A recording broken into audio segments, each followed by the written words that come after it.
purpose of it is to take data from like one database or one external source. It could be like, HubSpot, which is something that like tracks your contacts. Like if people like email me out of the blue, or like a potential student emails me, like that would be like HubSpot.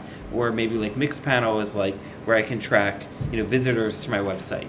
Now with like to perform analytics on this, we want to take this data from these various sources, whether or not it's like a SaaS tool like HubSpot or Mixpanel, or if it's simply another database like Postgres. We want to move it into move it into our analytics database. All right, so let's see. So here we go. So the first thing you can see is like this destination schema prefix. This is for the analytics database. All right, so it's going to, in the analytics database, it's going to move all the data, all my Postgres data, under this like namespace, right under this folder called Postgres RDS. Because we're going to have a bunch of different sources, we don't want to like mix it up. So then we have the host. For the host, I'm going to need this, I believe. Right? The port, so this is my Amazon RDS. The port is 5432. The user is Postgres. The password is Jigsaw Labs. The database is Northwinds Updated, I believe. Let's just make sure. Jigsaw Labs. And then display tables, and there they are. Beautiful. So it should be Northwinds Updated. Let's just copy this. Okay, connect directly. Fivetran will connect directly to your database. You may have to create a security rule. This is the simplest method. Let's do that one. Fivetran will connect to a server. This method is necessary. So our database is public, so we're probably fine, Update method. I think I normally just do logical this replicates changes from right ahead while using the combination of a logical slot. So this is basically as Postgres, my OOTP gets new data.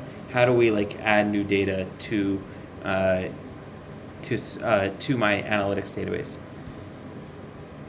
I don't think I need any of this. I think we're good. Let's see what it says. Connect your RDS. You need Postgres, an RDS account. We have that. Access my database server. Access to the host. Choose a connection method.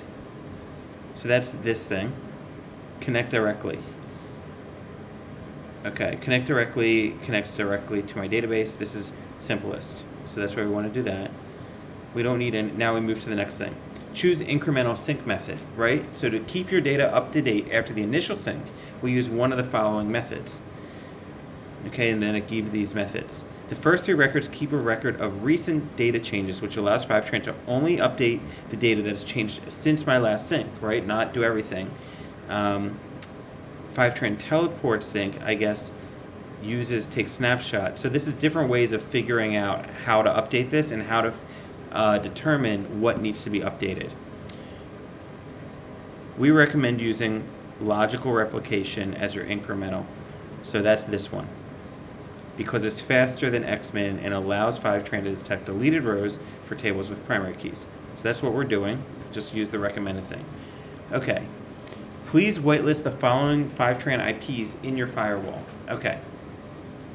So I don't believe I have to do this. What they're talking about is, how I just got hacked with my RDS instance? One way to prevent that is to say, what computers are allowed to access my RDS instance, my database? So that's what this is about. This is saying, hey, you may be preventing almost everyone, right, from accessing your RDS instance, but make sure you allow Fivetran. And this is how, these are the addresses of our computers that are going to try to access your RDS. In my case, I'm still making my database publicly accessible to like any computer, so I don't believe I have to do this. So let's just do save and test. Oh, I messed up, didn't I? Because my cloud service provider, this is actually, I think this will be fine. So I thought that I messed up, if you looked under cloud service provider, it said GCP, but I'm using AWS, so I thought that was bad news. but I think that's okay because that is the cloud service provider. That's how Fivetran is going to power it accessing my database. All right, so it's going to use GCP to access my AWS database, and we get an error. Okay. Please confirm with your database, with your DBA, database administrator, which certificate in the chain should be trusted. Select the trust certificate below. I guess this one. I selected the lowest one because it actually has the host link there, and it worked for me. Great. Let's try that. So this one has this thing here. That sounds cool. And I was going to try again.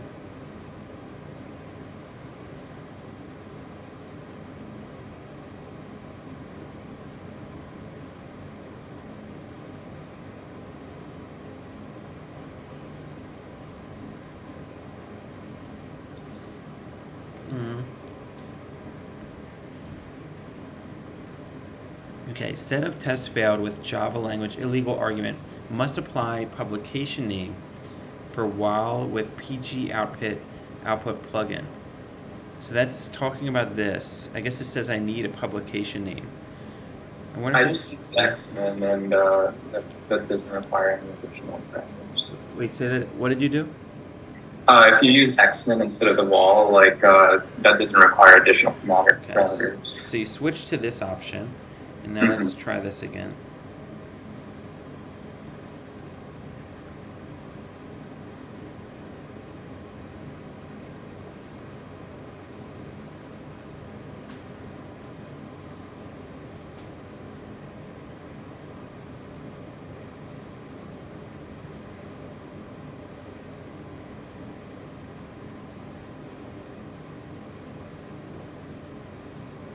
Okay, that's excellent.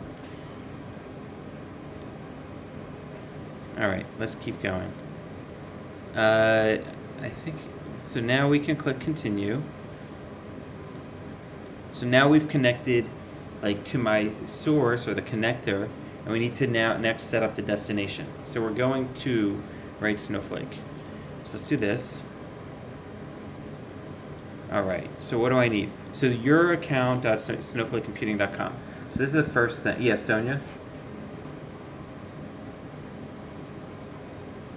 Can you kind of went through the setup fields really quickly? It's Postgres RDS because it's not unable to validate setup.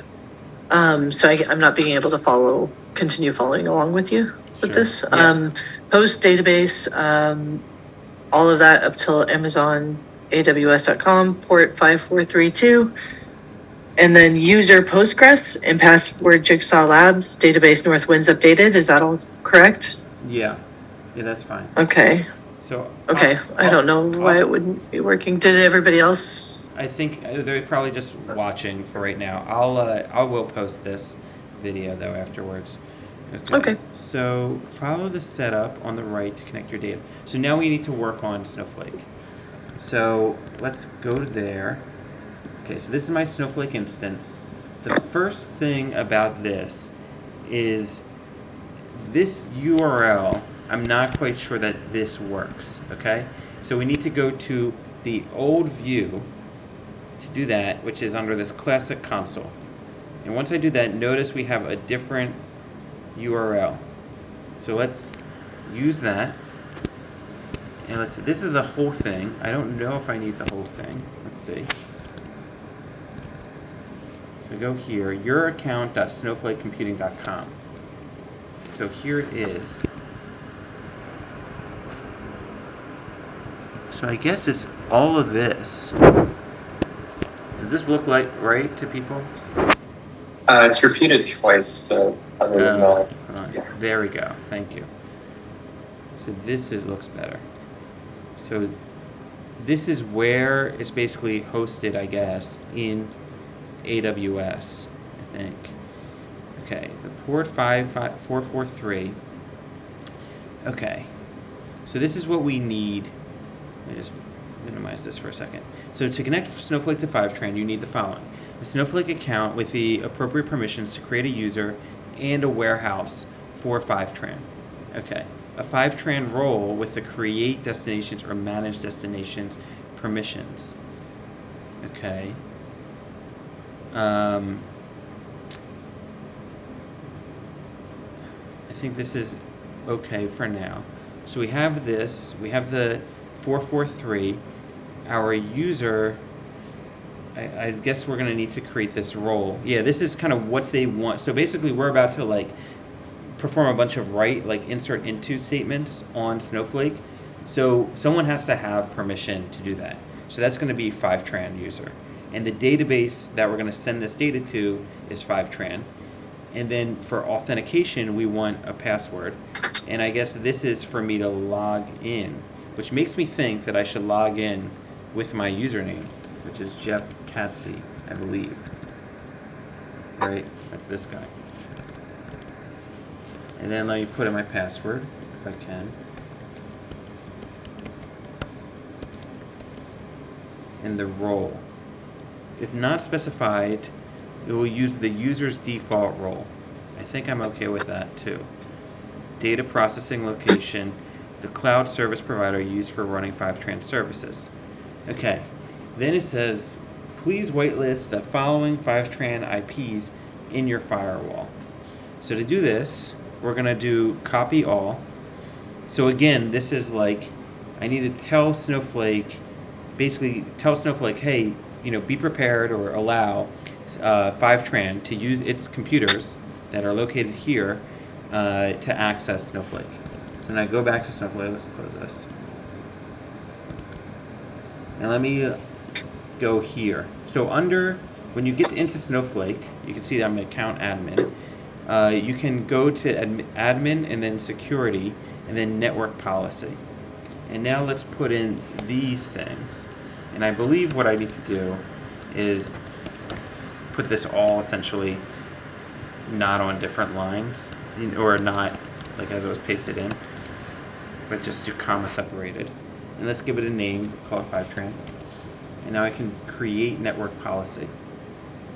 And you see this here, the 6 allowed IP addresses. So now let's go back. We need to continue to go through these setup instructions. So you can choose. Hey there. Yeah. One thing, you have to activate the security policy as well. Okay. How do I do? Oh, activate policy right here. Mm-hmm. Thank you. Okay. Fivetran because is not in the allowed list. Is that? I don't understand. That's my IP Yeah, address? it's your personal one, and you have to add that I to see. either that policy or a different one. So maybe we'll do. So I guess we can do that here. So I add in mine, save changes, and then maybe I have to do this. It says inactive, so let's try this again. Activating. Okay. That's exciting. So now what's next? All right, let's go back here. You can choose to create an exclusive warehouse using an 4.5 to use or an existing warehouse. So again, warehouse is the CPU, or this is the like the EC2 computer. So now the next, sorry, I will read through this. So basically we can use one we already have, or we can create a new one. You can use a shared warehouse to reduce your warehouse running. I think that's fine. We will probably create an exclusive warehouse for Fivetran. Now it says copy the following into a new worksheet. Let's try this, right? And I think it should be a good start. So we'll go to a worksheet.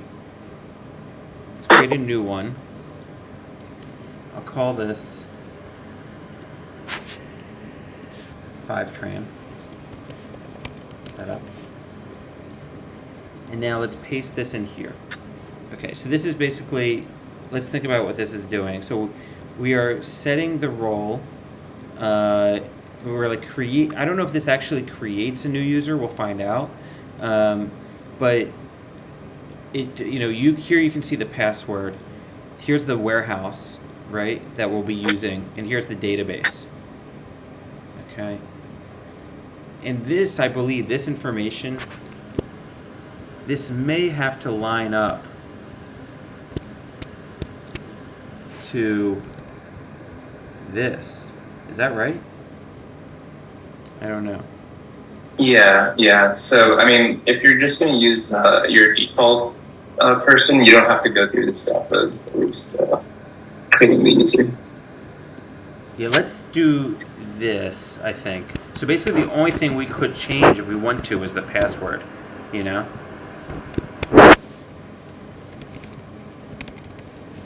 Alright, so let's do that.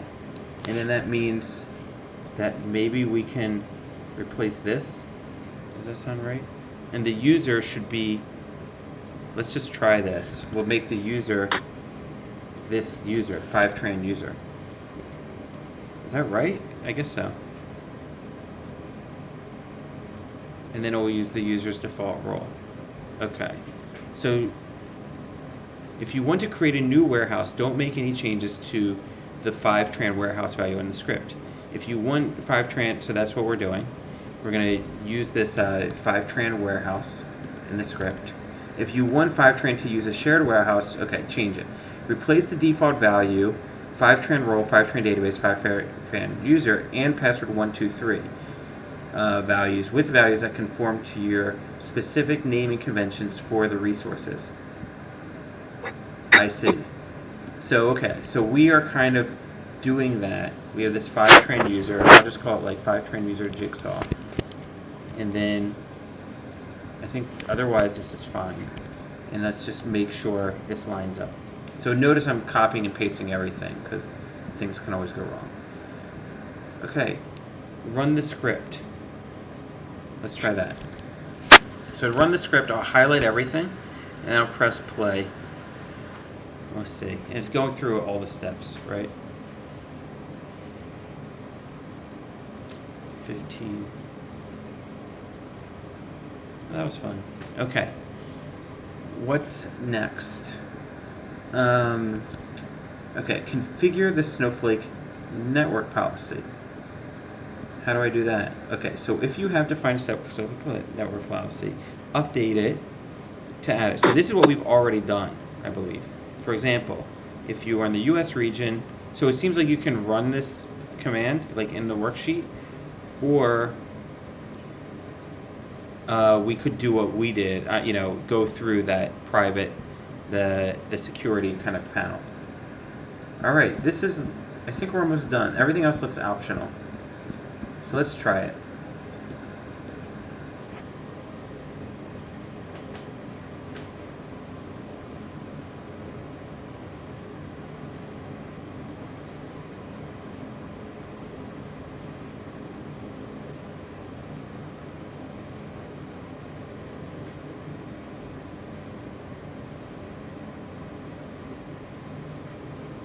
Okay, so that's nice. It validated the passphrase, right?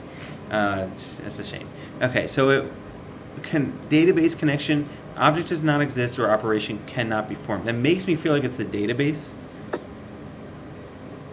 which this might be off. Database is Fivetran. So because it says object makes me think it's a database. So let's look again at my script.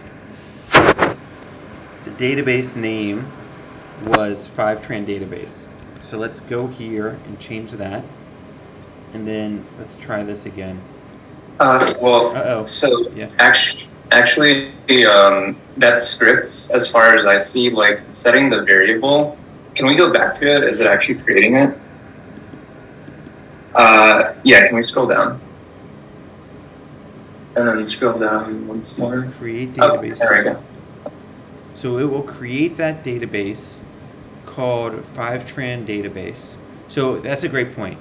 So what's happening here is these are just assigning variables, and then you can see that here it's like executing, actually creating this stuff. So here, create the role if it does not exist, and it's accessing the variable with a $sign. So this is kind of its way of interpolating. Let's see how we're doing. Oh, nice. Even though it broke, I know from experience that sometimes this is good. So let's go to the dashboard. Ah, look at this. Wait, so here's the connector. Let's look at destinations. Look at this, Fivetran. Okay, beautiful. And now we can go to connect initial sync, complete initial sync, which, how do I get there? If you go to connectors and then click on the Postgres one, yeah, one. Review And then connector you would do that. here. Great. Okay, so this is an interesting panel. We can, in the logs, you can see that it, like this is all the actions that it will take once it has it. This is going to be the schema that we'll eventually see. But let's see this. Okay, review connector schema. So essentially, you can determine like which tables you want to load into. Right, this is my RDS database. We can determine which tables we want to load into my Snowflake database. So if you want all 22, you just select this. If you want to uncheck some, that's fine too. We'll do all, I guess, and now I'll do save and continue. Okay. How would you like to handle changes? This setting allows you to choose which new source data we will allow all. So basically, if I create new tables, what do you want to do, right? Do you want me to sync them, or do you want to like not sync them by default? And we'll say allow all. Right? If you create new tables in your RDS, in your Postgres instance. Okay, so now my data is ready to sync. And now we can do start initial sync. If we do that, I'll basically be out of trial accounts, but my data will load into Snowflake. All right, I'm gonna do it. I immediately regret it. Okay, your connector is syncing data. We'll notify you. So now let's go to the logs. You can see, okay, blah, blah. Go to the logs. Force update connector. What time is it? 5:02. So we should, you know, eventually this stuff will come here. What would be also be interesting is if we look at the databases. If I refresh this, maybe. Fivetran database. Look at this. Look how nice. And now we go to public tables. No tables. Not as nice. Eventually, there should be a schema that has my. Remember we called it like RDS or something like that. I guess it hasn't yet created the tables, but we should see some, like a schema and tables in my Fivetran database related to that RDS data.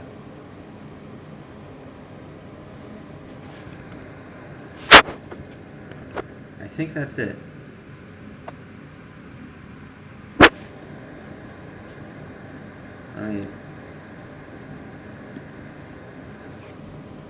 So try to do this. Like I said, I will post this video, and then I'll try to help you all. You know, like Fivetran is a tool. It's not the